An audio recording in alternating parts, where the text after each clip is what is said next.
The lotus grows in muddy water, and so too our light rises from the darkness we dare to face.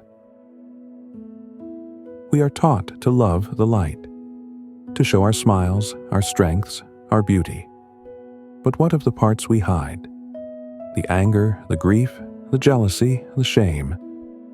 These are the shadows of the heart. Most people bury them deep, hoping that if they are ignored, they will disappear. But a shadow ignored grows larger. A shadow unacknowledged begins to control us from behind the curtain. True freedom is not found in running away from darkness, but in turning toward it with compassion. The modern world worships perfection. Social media shows only the polished surfaces. Perfect smiles, perfect homes, perfect stories. But beneath the mask, every human being has wounds.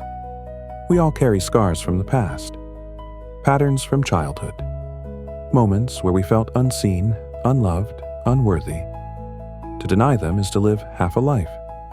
To embrace them is to live whole. The shadow is not your enemy. It is a wounded child waiting for your attention. When you dare to sit with your darkness, you do not become broken. You become real. In the monastery, there was a young monk who grew easily angry, no matter how much he meditated. His frustration would rise at small things. One day, he asked the master, "Why does this anger follow me like a shadow?" The master handed him a candle and said, "Sit in a dark room and hold this flame. Watch how the shadow dances on the wall. No matter where you move, it follows you. But notice, it cannot harm you. It is only a shape." The monk began to see. His anger was not a monster. It was simply a shape, a reflection of pain. When he stopped fearing it, the shadow began to lose its power. So it is with us. When we name our fear, when we sit with our sorrow, it begins to soften.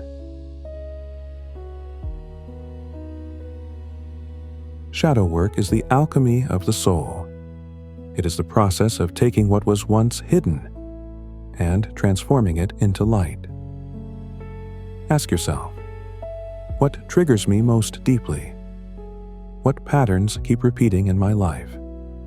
What do I judge most in others? Often, these point to unhealed places inside us. But remember, the shadow is not to be fought. It is to be held. Compassion is the medicine. When you embrace your anger, you find the strength hidden beneath it. When you embrace your sadness, you uncover your capacity for deep love. When you embrace your fear, you awaken your courage. The shadow, when embraced, becomes your teacher. In your life, perhaps you have avoided certain emotions.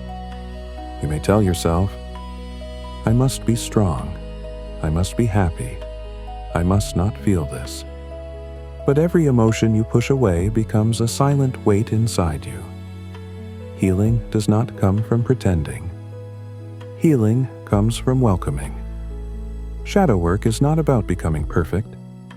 It is about becoming whole. When you embrace the dark, you shine with a light that is unshakable. Here is a practice. Tonight, sit quietly with a journal.